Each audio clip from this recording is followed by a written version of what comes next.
Hello, very warm welcome.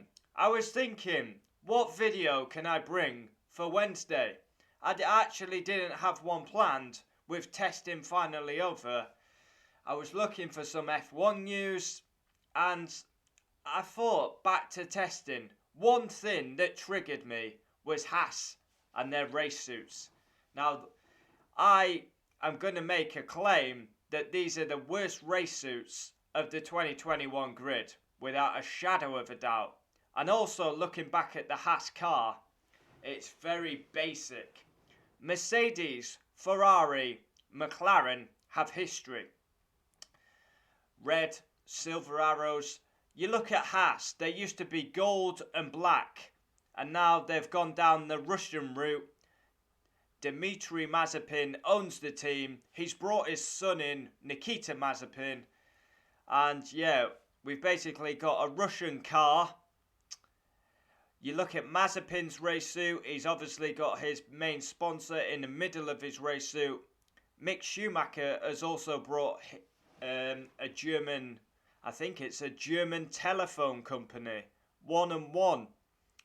But yeah, comment down below. I would love to know your thoughts. For me, these are the worst race suits on the 2021 grid.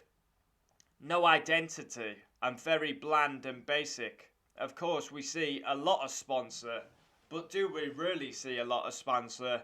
Because you just got Uralkali in massive letters in the Russian colour scheme, which is basically the car's based around Russia, the race suits are based around Russia. I just thought I'd give my opinion. I don't like these race suits. When I did my Haas livery reaction, the video went stupid. The VF21. But are these the worst race suits of 2021? I think they've got to be up there as a candidate. I mean, you look through the teams, Red Bull, you know what it's going to be, Ferrari, Mercedes, and then you go to Haas, and a white race suit. We've got red, blue, white. I don't know. For me, I was very triggered when I saw these race suits. I thought, my God, they look average, no identity. Like, wow. Very basic and bland. Of course, we do have the sponsors, Pirelli, Haas, Nikita Mazepin there on his arm has got Buzz, is it? Schumacher doesn't have that one, so I wonder if that's something else to do with Russia. Obviously, the big difference between these two is Nikita Mazepin has his Moscow logo and Schumacher has got the Haas logo. Uralkali Haas F1 team. Schumacher obviously has his 1&1 sponsor. Yeah, I don't know me. I mean, even the 1&1. Look at the 1&1. It's basically a blue square with 1&1 written in it. It's like, no, it doesn't get you very excited, does it? But then again, who really cares about the race suits? It's about the performance on track. And the performance on track, Haas will probably be last because they've not developed the car one iota.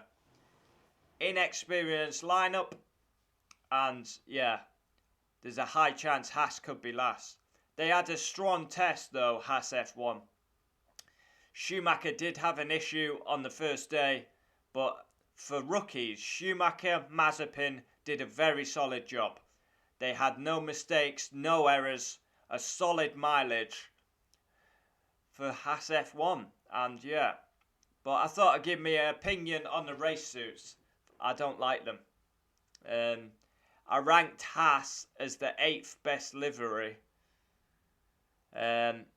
Williams is very bad, so yeah, I think that's about correct. 8th for the livery.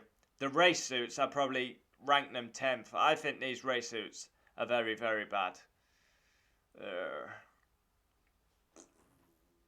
These are awful. I mean, let's not beat around the bush. Very bland, basic, white overall, blue and red right end to represent Russia.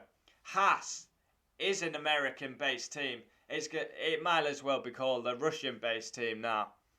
And yeah, I'm interested to see what happens with this. Just imagine now, could you imagine? You know, Nikita's first day. We racers won, Mazepin out, we say no to Mazepin.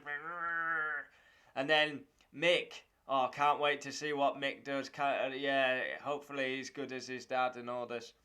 But could you imagine if Nikita Mazepin goes and beats the Ferrari prodigy, Mick Schumacher, the one they all talk about? Mazepin goes and beats him over a season. Now that, oh, that would be epic. Could you imagine the scenes? The internet would go into meltdown. But yeah, like I always said about Mazepin, he made a mistake, he held his hands up, now it's time to judge him on track. And of course, he does a very good 3-day test, and no one gives him a mention or gives him praise. Very interesting, I would say. I mean, where is the praise for him? Of course, he made a huge mistake, but are you going to judge him for that for the whole season? Judge him for his performance on track, and his test, as well as Mick Schumacher, was very promising. The race suits are horrendous. The car is basic, but let's see what they can do on track. I mean, yeah, a very different video idea, but comment down below if you have any video ideas you want me to cover, because Thursday I will be going back to F1 news. This week, we had a very busy week last week with the testing. This week, we're back to just F1 news, and then next week is the big build up to the first race at Bahrain. For me, worst race suits on the 2021 grid. Comment down below, we'll always reply. Adios. What a beautiful day outside on this Wednesday morning as the birds sing and the sun shines.